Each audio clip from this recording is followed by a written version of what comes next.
So I know that normally I do FPV videos or quadcopter or drone reviews on this channel, but today I figured we'd do something a little bit different. I've been pretty excited hearing about this Emax FPV car, the Interceptor that Emax came out with, that allows you to have a ready-to-go, ready-to-drive setup for FPVing an RC car. That setup is about $55 for the car alone. There were a few things I didn't like about that, such as the fact that not a whole lot going on for suspension, so not a whole lot of off-road capabilities there. Though it does have proportional throttle and steering, which is a good thing. It still just seemed, the price seemed a little bit steep for what I thought I was looking at there. So I figured I'd peruse the internet and basically just tried to find the cheapest RC car that I could find that was, 2-cell or above, so I could use a balance charger and some of the batteries that I already had, as well as had the proportional steering and the proportional throttle, which just means if you turn the steering wheel here on the throttle a little bit, then the tires on the car will also turn just a little bit, and then as you continue to turn this to max, the steering on the car will follow. Same with the throttle. Small bit of throttle means a little bit of speed, and then pulling it all the way back here would actually give you full throttle. Same in reverse, it's proportional. So those are some big things that are important when looking at an RC car, are something I can use batteries that I already have, 2-cell or greater, and then the proportional steering as well as the proportional throttle. So all I've done with this car since I got it is just put a little piece of landing gear on top there and then smushed the FPV camera down inside with some hot glue. It seems to stay there pretty well. I did reflow the solder on this antenna here and pulled it down just to try and reduce the risk of breaking it.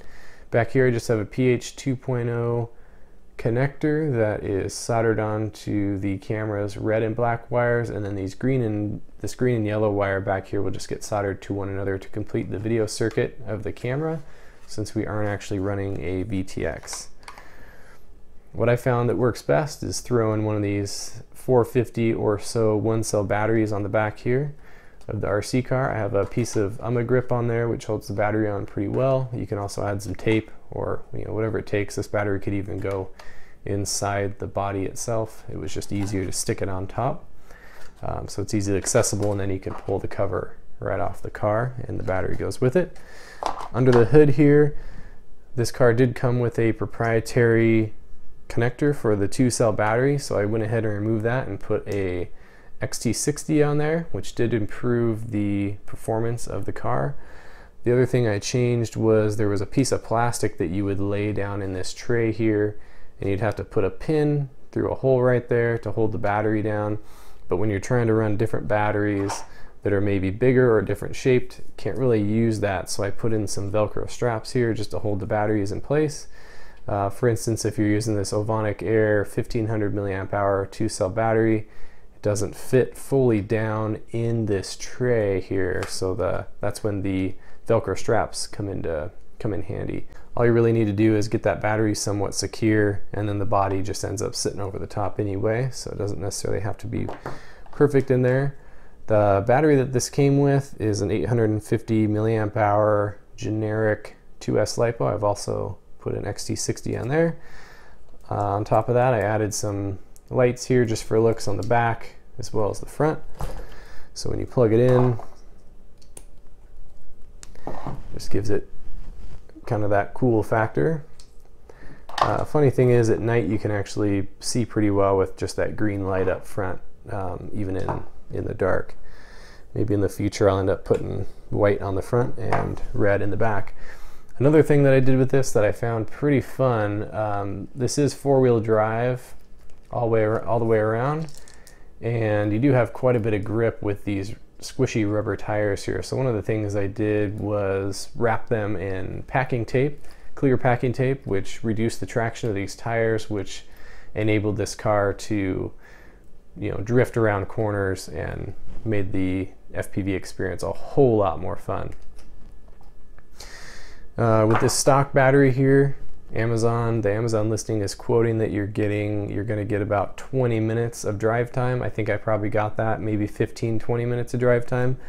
The listing also states this guy will do 30 miles an hour. I would guess it probably does more, like 20-25. It's definitely not really fast, but it does pretty good. It'll do wheelies, you know, for the first half of the battery. If you do jam the throttle, do a wheelie and flip all the way around on its back. So it does have plenty of torque and speed. This is the Ovonic Air 1500 that I showed you earlier. I'm getting probably 20 to 30 minutes of drive time with this in there. It's a little bit heavier, so the car drives a little different with this in there, but being that we're not flying through the air, weight isn't nearly as much of a big deal.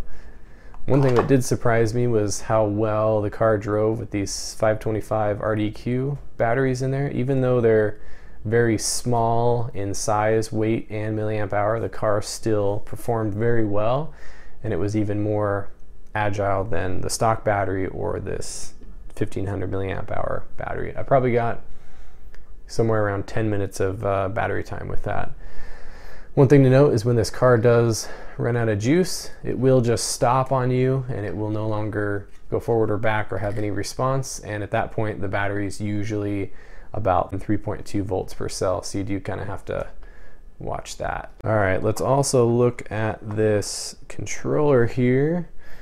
Pretty basic, pretty run-of-the-mill controller. You've got your steering here, throttle is here, pulling it back gives you forward throttle, and then pushing it forward does reverse. It is proportional in both directions, along with the steering as well. One of the cool features here is that you do have steering rate control, so you can turn this down to make the steering not as sensitive. In the middle here you have throttle trim, so if you crank it up all the way, you'll have full speed, full torque, full performance, and then as you turn it down, it does bring the car down to about 20-30% of its total performance, which is really nice if you're trying to go slow or if you're just getting to know this RC car for the first time.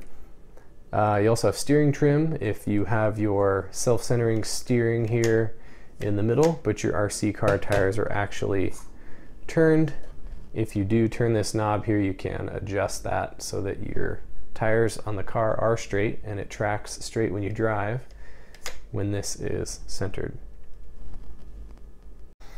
All right, so I've got some footage here, some B-roll footage of this car out in action. So I'll go ahead and cut to that now. And if you guys want to check this out, go ahead and look at the description below, and I've got a link to this guy and for you guys to buy your own if you would like.